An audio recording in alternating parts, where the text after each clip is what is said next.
तरीके से कल दिल्ली के नतीजे आ रहे हैं, कल मिल्कीपुर के उपचुनाव का नतीजा आ रहा है, उसको लेकर के आपने लगातार चुनाव आयोग पर निशाना साधा, सवाल खड़े किए। आखिरकार संवैधानिक संस्था पर इस तरीके के सवाल क्यों?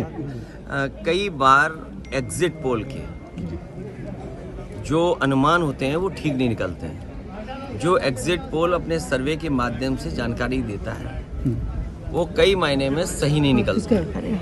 अब क्योंकि कल रिजल्ट आना ही है तो जो मतदान हुआ है उसकी पूरी सच्चाई आपको कल मिल जाएगी।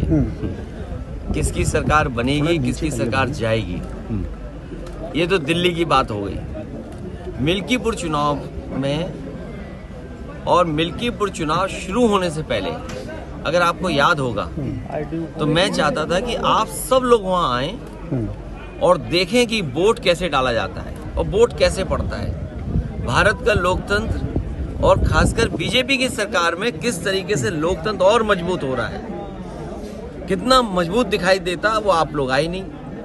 आपने एक बहुत बड़ी अपॉर्चुनिटी मिस कर दी। शायद ये सदी में एक बार देखने को मिली होती आपको।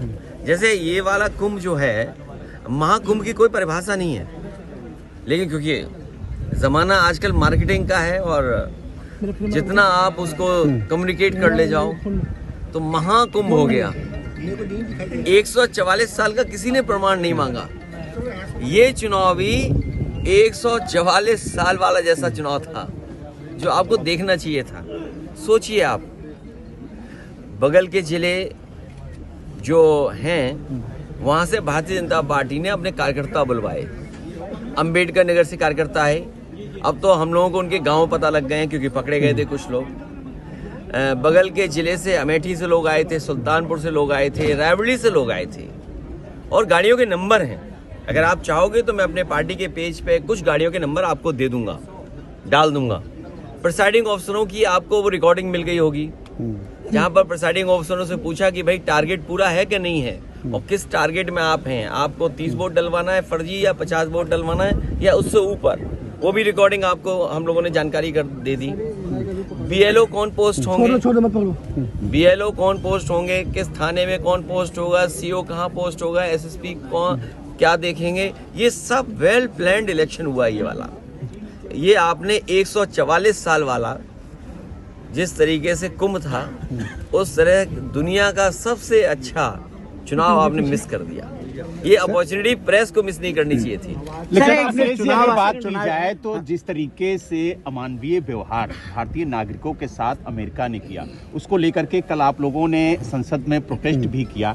क्या जिस तरीके से आप लोग आवाज उठा रहे हैं ये आगे भी देखने को मिलेगा सदन के अंदर? भारतीय जनता पार्टी की कुछ चीजों की तो पोल खुल गई। भैया एक बार सवाल पूछ, और पोल इसलिए खुल गई कि हमने और आपने वो डंका बजते हुए देखा था जी। बड़े बड़े इवेंट देखे थे हम लोगों ने, और ये भारतीय जनता पार्टी वाले लोग कोई दिन नहीं चूकता था जिस दिन ये नहीं कहते थे कि दुनिया में हम कहां पहुंच गए हैं, हम कुछ बन गए हैं, विश्व गुरु बन गए हैं। सोचिए आप, जो लोग दिन भर ये कहने से नहीं चूकते थे कि विश्व गुरु बनने जा रहे हैं, अर्थव्यवस्था उनकी तीसरे नंबर पे पहुंच रही है, वो आजकल कैसे चुप घूम रहे हैं, मौन हो गए हैं। जो विश्व कहने वाले लोग मौन घूम रहे हैं। और जिस तरीके से लोग लौट करके आए हैं, ये कह देना कि पहले भी ऐसे लोग लौटे थे, लेकिन पहले हमारी अर्थव्यवस्था इस जगह नहीं थी, इतना हम अर्थव्यवस्था का डंका नहीं पीटते थे। और कैसे लोग आए हैं जिन्हें शौचालय नहीं जाने दिया, बाथरूम नहीं जाने दिया। ये व्यवहार किसी व्यक्ति के साथ हो सकता है, इनह्यूमन व्यवहार है। और दुनिया का एक देश है, शायद हो सकता है अमेरिका से वो मजबूत नहीं उतना, लेकिन वहां के राष्ट्रपति ने मना कर दिया कि हम फौज से लाए हुए अपने नागरिकों को स्वीकार नहीं करेंगे, और अंततः अमेरिका को स्वीकार करना पड़ा। क्या भारत इतना कमजोर हो गया है? क्या हमारा हिंदुस्तान इतना कमजोर है जब हम हिंदुस्तान का इतना बड़ा बाजार दे रहे हैं अमेरिका को? आप सोचिए, नोएडा में न जाने कितना बाजार हमने उनके हाथ में दे दिया होगा। हम कहते हैं हमारे लोग इलीगल पहुंच गए, वहां पे इलीगल इमिग्रेशन हो गया। तो किसकी नाकामी है? ये सरकार की नाकामी है जो क्वालिटी ऑफ लाइफ या उनको बेटर अपॉर्चुनिटी नहीं दे पा रहे। अगर उन्हें बेटर अपॉर्चुनिटी यहाँ मिल रही होती, क्वालिटी लाइफ बेटर यहाँ होती, तो शायद वो 50 लाख और 1 करोड़ रुपए दे करके नहीं जाते। पंजाब के तो चलो 50 लाख रुपए की सुनने में आ रहा है दे करके गए हैं, लेकिन गुजरात वाले तो 1 करोड़ रुपए दे के गए हैं। कम से कम सरकार को जो पैसा दे करके गए हैं उनके सरकार को पैसे वापस कराने चाहिए। और जिस उम्मीद के साथ वो लोग गए थे, घर परिवार के लोग, वही नहीं, भारत के और भी लोग हैं जो अपनी क्वालिटी वाला बेटर जीना चाहते हैं, जॉब्स चाहते हैं, नौकरियां चाहते हैं, अपने परिवार की सिक्योरिटी चाहते हैं, अपने परिवार की प्रॉस्पेरिटी चाहते हैं। उनको सरकार मौका दे। अगर मौका नहीं देती है तो ये जो अर्थव्यवस्था में आप दिखा रहे हो ना कि हम किस ऊंचाई पे पहुंच रहे हैं, आप कुछ लोगों को ऊंचाई पे पहुंचा रहे हो, आम लोगों को उस ऊंचाई तक नहीं ले जा रहे। एग्जिट पोल के बाद टीएमसी ने सवाल खड़े किए नेतृत्व पे, आप क्या कहना चाहेंगे? इंडिया गठबंधन को लेकर के भी सवाल नेतृत्व पे सवाल खड़ा किया है। अभी कोई बड़ा सवाल नहीं पूछना है, ये हमारा इंडिया का अंदर का मामला है, ये हम लोग सुलझाते रहेंगे। Thank you sir. क्या चीज? 27 में पीडीए चलेगा और पीडीए के लोग देख रहे हैं कि उनका वोट कैसे छीना जा रहा है, वो कैसे अपमानित हो रहे हैं। उन्हें एसओ की पोस्टिंग नहीं मिलेगी, सीओ नहीं बनाया जाएगा क्योंकि वो वोट में कहीं ना कहीं आपको दे देंगे। कौन सिपाही पोस्ट होगा? क्या पीडीए परिवार के लोग नहीं देख रहे हैं कि भाई जब पोस्टिंग होगी तो उनके नाम देखे जाएंगे, उनका नाम काट दिया जाएगा।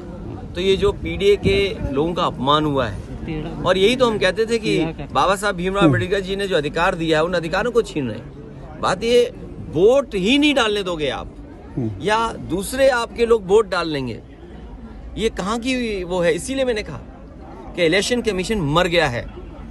इलेक्शन कमीशन को जांच करनी चाहिए कि जो मरे हुए लोग थे उनके वोट कैसे पड़ गए, और अगर वोट पड़े हैं तो प्रिसाइडिंग ऑफिसर और जो संबंधित अधिकारी उनके खिलाफ कार्रवाई क्या कर रहा है इलेक्शन कमीशन। जो है ही नहीं वोट, उनके भी डाल दिए। गाड़ी आई और गाड़ियों के नंबर हम